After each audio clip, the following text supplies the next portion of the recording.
Hello, everyone. Let's go around the Big Ten here on March 25th, 2025. Spring ball full swing, recruiting around the country starting to pick up with the dead period ended at the end of February. So spring ball means spring visitors on recruiting trips. And we're seeing some news around the Big Ten that's notable as well on that front. But Chip, thanks for joining me as always. We're going to do a little bit of spring updates here. You wanted to talk about some things going on in Wisconsin. This is obviously a very big spring for the Badgers. This is a big offseason for Luke Fickell. The first couple of years there have not went as planned for him. He's starting to feel a little bit of heat from the fan base. And they've got to really show some progress on the field this fall, I think, to get some people off his back. Chip, talk about what your interest level is in that program this spring and just some of the things you've kind of seen and heard there. Like you said, Mark, I mean, I definitely agree with you that Luke Fickell, this is a big year. It's a pivotal year. Obviously, the fact that the recognition that the air raid offense was not a good fit. So the fact that they went out and hired Jeff Grimes to be the new offensive coordinator, everything that I've been able to kind of gather is that the implementation of the new offense is fitting the personnel much better. We'll talk about certain individuals here momentarily. But yeah, like, some, I guess you could say, some challenges that they're having, like one thing, one of the starting wide receivers, Trek Kekahuna, is out for the remainder of spring practice for Wisconsin due to a lower body injury. So that's obviously a negative. But like I said a moment ago, the early reports are that a lot of motion and things with Jeff Grimes' new offense being implemented that is certainly suiting Wisconsin much better.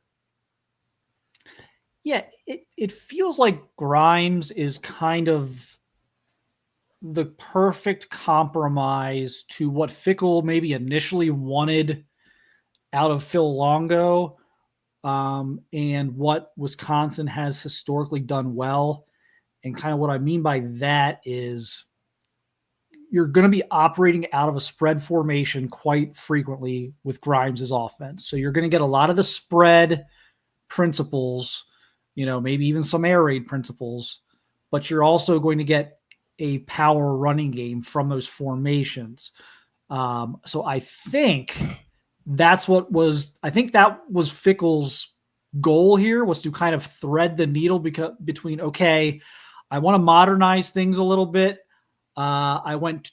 The pendulum went way too far with my hiring of Phil Longo. Let's swing the pendulum back to the middle here and find some middle ground between, again, kind of keeping that power run game elements, but also with maybe some more modern formations and more modern just motions and shifts and things like that. I'm always a big motion guy just because it does allow you to see, you can really have the defense kind of give away what they're wanting to do when you put guys in motion, especially you motion guys out of the backfield and things like that. You'll be able to tell if they're in man or zone, at least, which is, half the battle right there if you're the quarterback. So we've talked about this a lot this offseason. I think we're both optimistic about Grimes. I know we both want Fickell to succeed there. We really didn't like the Phil Longo idea and, how that played out, but we want Fickell to succeed. And again, I think we were both kind of optimistic. So that's good. I mean, anything, with the quarterback situation, it really feels like Billy Edwards was brought in to kind of be the guy this year. And the kid from San Diego State is maybe more of a long-term thing where he's going to maybe push the competition this year and maybe even play some, but he's more of their long-term guy. But, what do you make of that? And just, anything else you want to talk about there with the Badgers right now? Yeah, I'm glad you brought up the quarterback position. It sounds like Billy Edwards that it's, I'm not saying that they have announced that he is going to start, but by all indications are that he's having a very strong and impressive spring performance, and a name from the past for Ohio State fans. And I'm happy about this, by the way, is Jaden Ballard is actually having a good spring camp, displaying impressive deep speed, But that's something besides the deep speed. I think that he's also refining other parts of his game. So offensively, like it looks like they are not only counting on the deep ball, but the fact that Edwards has the mobility at the quarterback position. If things break down, that he can take off. So like you said, a lot more motion, but probably better suited for the personnel that is on hand at Wisconsin offensively. Some other things as it relates to the offensive line, and that's always, something that traditionally that they've usually done really well, that JP Benchow got first opportunity with the offensive line at right guard. But it sounds like Emerson Mandel is a guy that is also kind of pushing for an opportunity to possibly, if not necessarily start, be a contributor on that offensive line. So again, all these different pieces that are involved for the Wisconsin offense, I think it certainly seems as though it's headed in the right direction. It remains to be seen, because realize we are going to talk about it more at the conclusion of spring, that Wisconsin, their schedule, the Big Ten did them no favor. So it's going to be interesting to see how well the Wisconsin Badgers can acclimate to the new offensive philosophy while also dealing with a very competitive Big Ten schedule. Yeah, no question. Couple things there. I was able to talk to Jack Nelson, and as part of the media group they're assembled at the NFL Combine, former Wisconsin offensive lineman, obviously.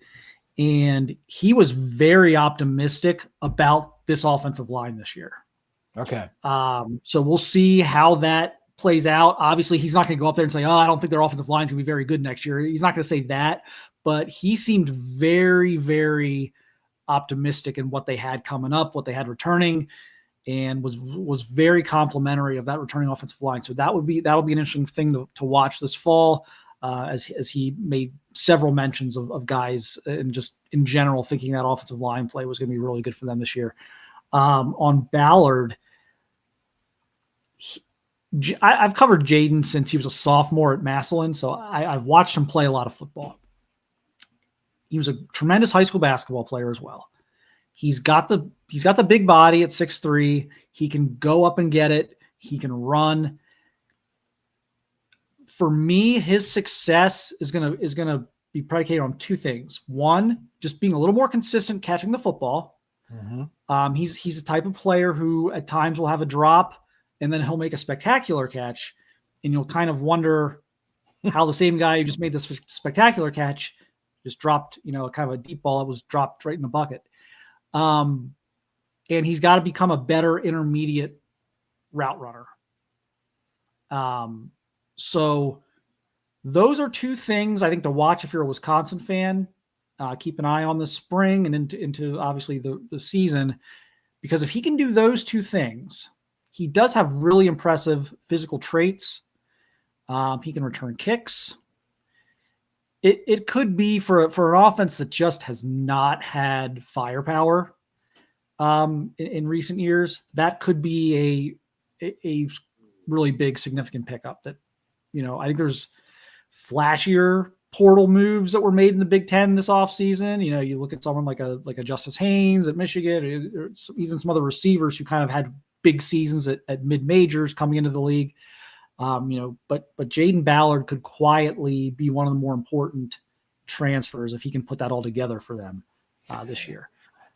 So on the defensive side, talking about, in terms of like some of the other things that Wisconsin, is kind of some news that when it comes to on the defensive line, that they have Charles Perkins, who is a UT Martin transfer.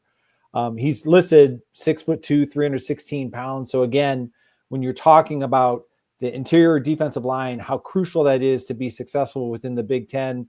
So far, it sounds as though Charles Perkins is having a strong spring practice. And when you talk about, I don't want to call him a big name, but like an impressive name from the transfer portal, Tyrese Fearbry, in the fact that as a pass rusher, again, Wisconsin, that's one of the things that they've kind of always hung their hat on, especially Luke Fickell, in terms of his reputation about being, pretty strong defensively. The fact that both of these individuals are starting to kind of show and emerge at Wisconsin on the defensive side of the ball, again, it just kind of lends that optimistic feeling that there's just a more energized sense, I think, coming from the news reports out of Wisconsin this spring in comparison to previous seasons.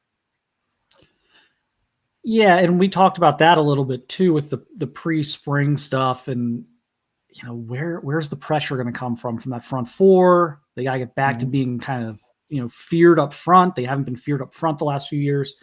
So I think if you're a Wisconsin fan, I think the two things you'd want to hear most coming out of the spring is the defensive line looks good and the transition to Jeff Grimes looks good. If those two things look good, the rest of the stuff should fall into place. They've got pieces elsewhere, other parts of the defense. They've got pieces on the offensive line. They've got some things that could lend itself to having a good season, but you have to incorporate that with the new offensive philosophy, and you got to get better play out of your front. So these are all positive things. And again, I hope it works out for Fickell at Wisconsin. It's been a tough couple of years there, but so far so good this spring. You never know. I mean, sometimes spring reports you just never know. I mean, sometimes teams are better than you think they're going to be based off spring reports. Sometimes the spring reports are overly optimistic. You never quite know until you're scrimmaging another team, because you're just constantly going against each other, which is why I thought it was interesting, not to take this too far off the rails, but I thought it was interesting. Deion Sanders mentioned this past week that he would like to have a spring scrimmage against another opponent. Yeah. I would love to see that. Great. Yeah. I mean, I would love to see it personally, but it's like, it just sounds as though like, it's just like some kind of NCAA rule. It's like that it's forbidden for it to take place. I certainly understand where he's coming from. I would love to see, I think, especially for Ohio State.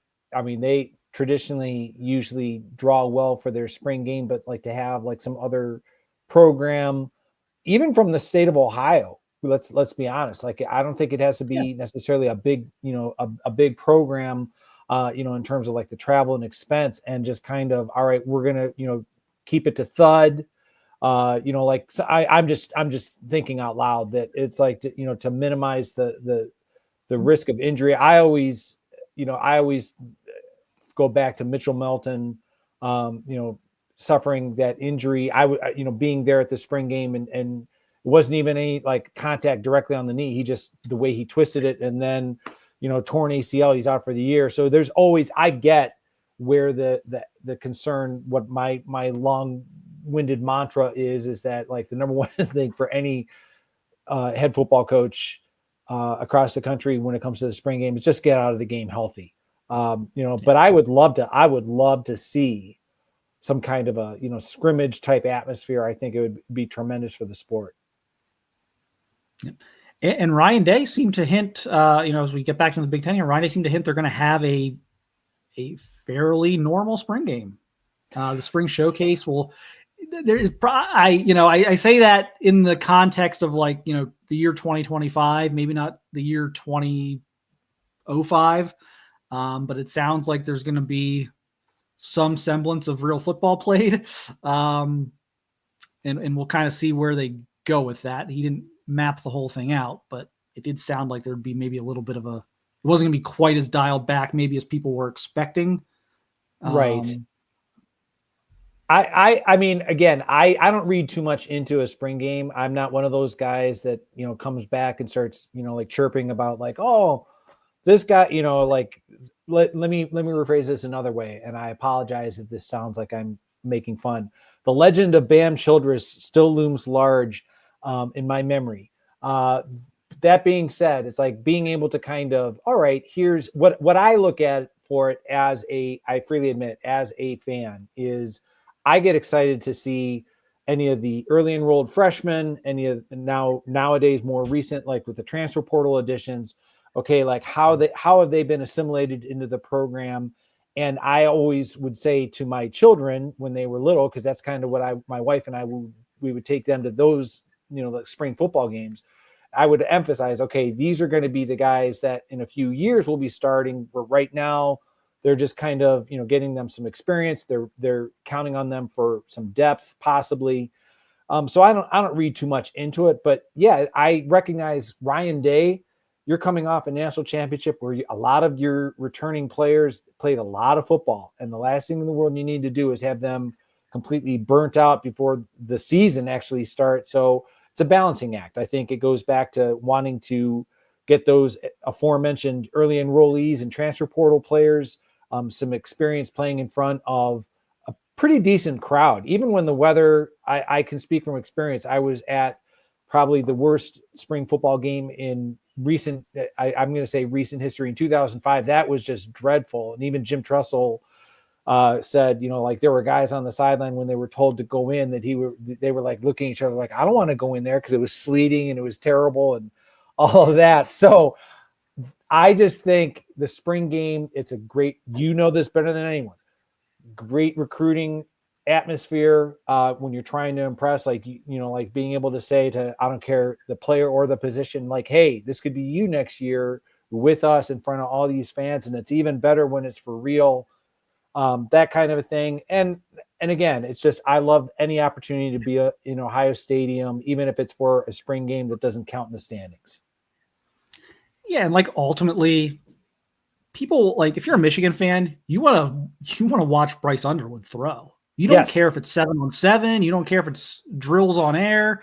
You want to see what all this is about, because not everyone follows recruiting religiously or watches like all the high school recruits film. Not everyone does that, but you're hearing about this kid and you're hearing he might be your starter. He's going to be the next superstar at Michigan. You want to see him. If you're an Ohio State fan, you want to see what all this Tavian St. Clair stuff's all about, because absolutely he looked good this spring too. And like, you want to see what that looks like. And if you can see it against a live defense, that's great. But even if not, you want to eyeball these guys up and see what they're about. So it's a great opportunity, I think, for fans as well. And so I hope they keep trying to figure out ways to make this work while also, understanding the new era we're in with the expanded playoff and the longer seasons and the transfer portal and prioritizing player health and safety. I get all that. So, be interesting to see here in April kind of what all the teams decide to do and what these spring games actually look like. Yep. Wrap it up with a little bit of recruiting stuff. I think we're about the halfway point here. Let's talk a little recruiting. Let's get on, like, there's actually big news today in recruiting, and then we'll get on to like some broader stuff. Mm-hmm. Ohio State did land top 100 offensive tackle Sam Greer out of powerhouse Akron-Hoban, one of the top offensive tackle prospects in the country, home state kid. Obviously a big pickup for them. Ohio State offensive line recruiting over the years has been hit and miss. If we're being nice, new O-line coach Tyler Bowen has now landed Max Riley and Sam Greer over the last 2-ish weeks. Yeah. Mm-hmm. Two in-state O-line priorities. So Chip, I'm sure you were pumped about the Sam Greer commitment today. Absolutely. I highly encourage, if you have not seen it on Twitter or X, I apologize, for not using the proper term, but if you have not seen Sam Greer, he actually, in terms of he had a tweet, and it's tremendous, where you actually see him after talking with Coach Day go up to Tyler Bowen, and Tyler Bowen basically is like, hey, what's going on? And all of a sudden you can't hear him, but then you can see Tyler Bowen like so excited about the fact that Sam Greer committed.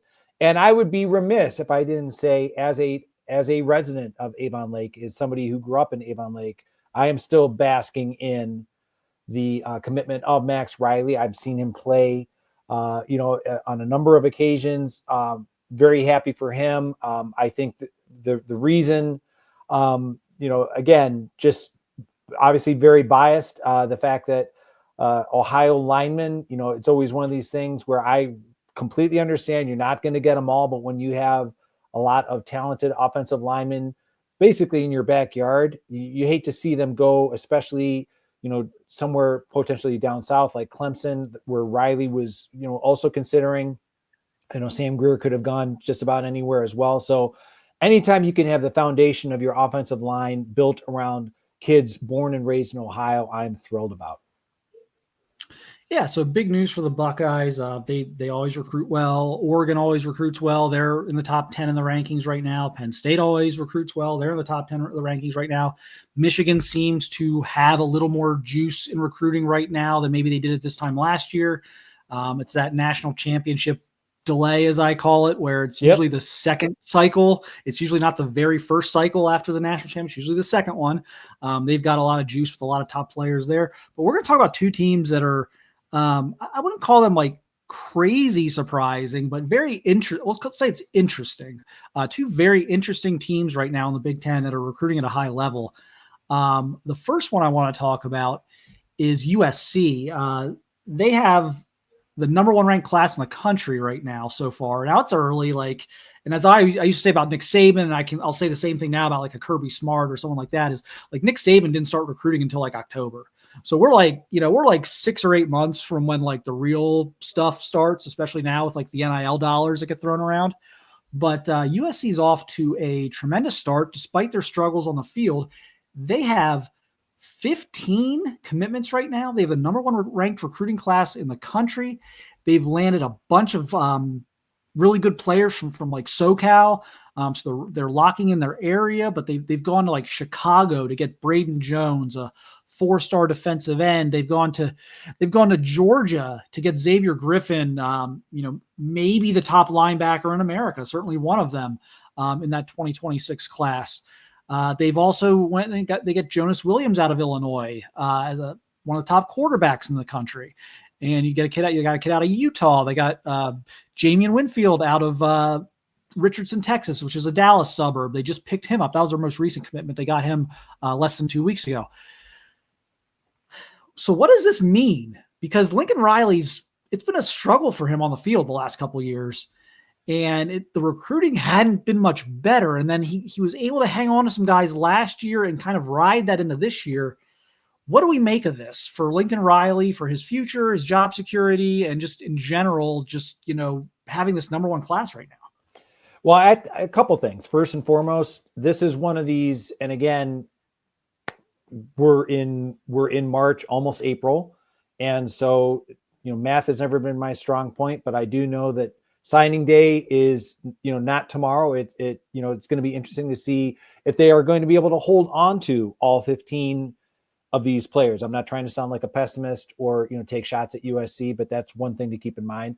But to your point, Mark, I think what this initially means to me as just kind of a football layperson is we are seeing kind of the realities of the expanded Big Ten in action. You are seeing the fact that, USC, I mean, it's a destination spot, and the fact that, Los Angeles is one of the, premier areas we've talked about, hey, you're going to be able to get, probably, some of the top talent, especially in California. But, oh, by the way, Jonas Williams, a quarterback at Ohio State, I know just from listening to you and Kevin, he was a guy that Ohio State not necessarily was like going full bore after, but they definitely had an interest in it. They really liked him. And so it's like, he's chosen for the moment to be out at USC. We were just talking earlier about, in terms of the different players, one of them, and I realized he was not offered by Ohio State, but Sean Alston out of Painesville, Ohio. Mm-hmm. Now, again, want to emphasize the fact Ohio State had not offered him a scholarship, but you're still talking about the reach and the allure of going out to California for Sean Alston. That's impressive. So I think that those are a couple of things that off the top of my head, let's see if the pressure continues on USC and Lincoln Riley, if he's going to be able to hold on to all 15 of these commitments, because like you said, they're across the country. Secondly, like I said, the geographic reality of the expanded Big Ten. And then, not to be remiss about this, but USC did hire a new general manager in Chad Bowden from Notre Dame. And he was highly instrumental in Notre Dame's recruiting efforts in terms of constructing a team that, let's not ignore the fact that they were playing for the national championship against Ohio State only a few months ago. So perhaps he has a better vision and better idea of what it takes to play within the Big Ten, even though Notre Dame is not a member of the Big Ten. Bowden knows, all right, here's what we did at Notre Dame that was successful, and maybe he's trying to implement it at USC. Yeah, for me, it's kind of it's maybe three things, but like Xavier Griffin's going to be the one, I think, like, can you hold on to him? Mm-hmm. That is like heart of SEC country, Gainesville, Georgia. They had some guys last year from that part of the country commit early, and they weren't able to hold on to all of them. So that's going to be an interesting thing to see with Griffin, who is that is not a player that the Georgias and Alabamas and Floridas of the world are just going to stop recruiting and just let him waltz off to LA. So that's one thing. Two, I think we're seeing even more of the effect of going from Alex Grinch to D'Anton Lynn. Lynn is a much better recruiter, but he's a better coach, and that showed on the field. Are they where they need to be defensively? No, they're still not where they need to be defensively to be to get back to being a national power. But they were much better defensively last year than they were under Alex Grinch. Now, again, was the bar high? No, but the improvement was significant. And so you now have a better recruiter selling a better proof of concept to these defensive players. And so you can go in and you can go to Illinois and get a defensive lineman. You can go to Georgia, get a linebacker, edge rusher, whatever. And you can do these things that you really couldn't do with Grinch because just not a very dynamic personality, trying to sell a bottom like 20 defense in the country, like kind of hard to do that. So you've got a huge upgrade there. So that's helping you tremendously. But the other thing is, like, for all of the, you know, the out-of-state stars that we talked about, let's look at the rest of the list. 2 from Rancho Santa Margarita, 1 from Rancho Cucamonga, couple from LA, couple from Chatsworth, Bellflower, which is or St. John Bosco. It is shooting fish in a barrel recruiting at USC. You can go just draw a 20-mile, just go out, branch in any direction 20 miles, and you could build a top 5 class just off of that. Like, it's insane how much talent is out there. And they're starting to take care of business a little bit better closer to home. They're not going to get them all. You can't. There's too many. And every school in the country at this point recruits SoCal. But, like, they are seeming to pick up a little more steam now in SoCal. And like I've always said, when USC has juice, it is the easiest job in the country to recruit at because of that local talent and then the spotlight of LA. And so they've got a little juice on the recruiting trail now. I think it's going to be important that they kind of validate this on the field. You know, it's one thing to have the number 1 recruiting class now. We're a full pregnancy away from signing day. we're a 9-month pregnancy away from signing day. So going 6-6 may not keep that thing together. But if you show some signs of life this year, put up like a 9-3, that's improvement. That's moving back in the right direction. And you can build off of that, and then you can sign a top, you know, whatever it's going to be. If it's the number 1 class, if it's the number 4 class, you know, whatever. I think people get too much involved in, they were number 3 versus number 1. It's like, just get yourself into the top 5. Exactly. You know, if they can do that, then maybe the narrative flips a little bit on Lincoln Riley and his tenure and what his future looks like at USC. But anything to add, Chip, before we go to the next and final team we're going to talk about? Well, just only thing I was going to say about with USC is that they have just begun spring practice. You know, some of the things, like in terms of like noteworthy additions, is that, you know, some of the things that I've read is that it is visibly evident that along USC's defensive front, that they are bringing in bigger, physically more imposing guys, because I'm not trying to badmouth what was the Pac-12 football, but I think after a season of Big Ten football that they've recognized, all right, here's where we need to improve to be able to better compete. And again, it's just the first week of spring practice.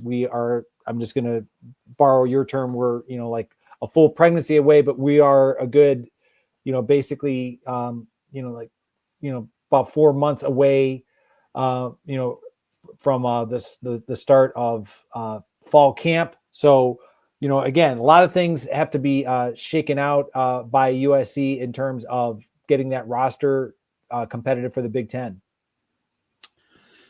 So far, so good there on the recruiting front, and we'll keep up on the spring ball because they got a lot of new faces. It'll be interesting to see kind of who's emerging there. We're going to wrap this up by talking about a team that is really seems to just have all the momentum in the world right now, and that is Illinois. So Illinois comes off what is a 10-3 season last year? Tremendous season. They beat South Carolina in the bowl game, a team a lot of people were clamoring for to be in the playoff. And you wonder, like, okay, we talked about them. We did our pre-spring update. I'm very high on them. I know I think Chip's fairly high on them as well, in terms of what they've got returning and what that roster looks like. But it's like, okay, is this sustainable? Or did they catch kind of a veteran group that they're going to have here for like 2 years and have a nice little 2-year run and it's going to drop off? They are currently number 10 in the recruiting rankings. And not only are they number 10 in the composite recruiting rankings, they're not 10 because they've got like, sometimes you see these teams, they have like 20 early commitments and they're all like 3 stars. And so they are automatically, because of the numbers, in the top 10. They've got some quality here. They get top 100 corner Victor Singleton out of Ohio, had an Ohio State offer. They've got Cam Thomas, a 4-star linebacker out of Ohio, who I personally really like. They got a 4-star quarterback, Michael Clayton, out of Florida. They've got a couple of guys out of Florida, actually. They've picked up a few guys, local guys that they've locked in. They go in and they get a Caden Cobbs out of Denton, Texas. Casey Thoman out of Olney, Illinois, one of the top players in Illinois. Like, man, are they going to finish in the top 10? I don't know. I think that's going to be hard. But if they throw together a top 20 class on the heels of what they did last year and what they might do this year, this just looks like a program that is like doing everything right at the moment. Yeah, I think when it comes to Illinois, they are one of those programs that I would just refer to them as a developmental program, in terms of the way that, say what you will about Brett Bielema, but I mean, the results speak for themselves. I mean, the fact that, what he did last year when I have made no secret about it, I really thought, okay, it's going to be tough for them to get to bowl eligibility. And they not only did that, but had a tremendous year overall. And they're just building on it. He's kind of molding Illinois into the kind of team that longtime Ohio State fans, Big Ten fans will have to grudgingly acknowledge that, okay, it's reminiscent of what he did at Wisconsin. And like, love, or loathe what those results were, that just simply represents to me that, okay, Illinois is going to be a factor in the Big Ten race all season long. When it comes to, you look at his coaching staff, for example, he's bringing in, individuals like James White, who played for him at Wisconsin, so guys that know what he wants, how he wants, and know that, okay, if we do this, we're going to be successful. I will only speak from the perspective of an Ohio State fan. Like you said, Victor Singleton had an Ohio State offer. The fact that he was from the Toledo area, you kind of, okay, at least he's not going to Michigan because he's from Toledo. But then you have to kind of, we're going to have to, as an Ohio State fan, we're going to have to play against that guy when Ohio State and Illinois match up on the field. So you're happy that these players from Ohio are getting opportunities to play within the Big Ten, but then it's like, then these are the kind of guys that you're like, years later, you're like, how did Ohio State let these guys get out of the state? Yeah, Illinois really taking advantage of a deep linebacker class in Ohio. There's like, I think they've offered 4 Ohio linebackers already. Like Ohio State had, like, there's like 6 or 7 at least high level Ohio linebackers this year. So Illinois gets in there, takes advantage of that with Cam Thomas, who's more of like a will. He's a very athletic kid. Be good in coverage, can kind of, shoot gaps in the run game, can blitz. Very, very good pickup there. I'm a big Victor Singleton fan, big physical corner. So they are doing a tremendous job right now. And so they are at number 10 already this season. And again, it's not just a numbers game. It's not like they've got 20 commitments or anything like that. Mm-hmm. They got some 4-star kids here. They got some legitimate guys committed, and it'll be interesting to track. Like, okay, yes, like the Ohio States and Michigans of the world, as they add to their classes, they're going to shoot up the lists, and Oregon's going to be up there the whole way. Penn State's going to be up there the whole way. Certainly, USC's off to an amazing start. So we'll see like how Illinois can kind of massage these next few months in the summer official visit schedules and everything else, and where they come out, on the other side here in like August, and see if they're still in the mix here. But this looks like a class that could be a top 20 class. And if that's the case, that would certainly be one of Illinois' best classes in years. Probably have to go back to Ron Zook. He had a couple of really good classes there. You probably have to go back about that far. And you supplement that with a couple of key portal additions. I mean, you can really get something going there. So I've just been very impressed with that program over the last 12 months. Yeah, I mean, Ohio State has to go there. And that's not an easy place to play. I mean, it's one of these things where it's like, okay, Ohio State, yeah, they've usually won at Illinois, but I'm just saying that the type of team the type of, right, exactly. Well, that was unfortunately, that was even at home. But that's true. That's right. That wasn't the shoe. Yeah, I will say that when it comes to Illinois football, that it's kind of built around a physical style of play on both sides of the ball, especially on defense. And that's where I just think it would be very easy to kind of dismiss Illinois, the season they had last year. Oh, that was, they caught lightning in a bottle and they're not going to sneak up on anyone. Again, look at the way that Brett Bielema likes to play the game. He likes to have a physical offensive line, a running game that is going to be able to control the clock. When it comes to, like throwing the ball, yeah, they're not going to be, like throwing it all over the place, but they're usually efficient. And like I said a moment ago, defensively, they're usually very, very solid.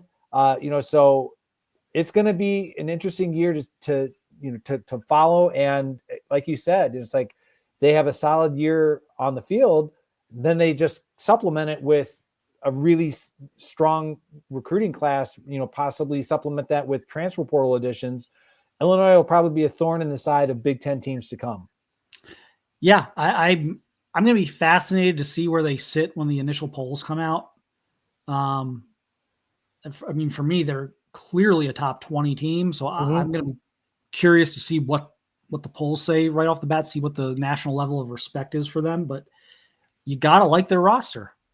Yeah. They have an experienced quarterback coming back who doesn't make a lot of mistakes. They've got a good running game, good offensive line. They'll be good defensively. They've added some keys through the portal. They think they've got something at receiver there. Losing Pat Bryant's going to be a tough one, but I kind of talked to him at the combine as well. He thinks they've got a bunch of guys coming up at receiver. So there's a lot of ingredients there for a really good team this year, and they're going to have an interesting schedule. They're going to be involved in some big games. It's going to be interesting to see how they perform in those big moments, but that's definitely for me a dark horse team this year.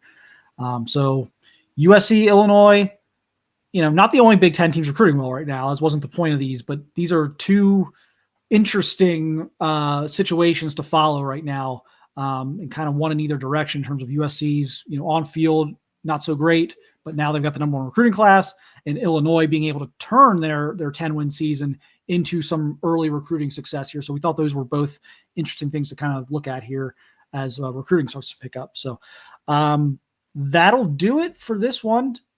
We will continue to monitor the spring football news. We'll continue to see, if there's any recruiting storylines to kind of follow, we'll throw those out there as well.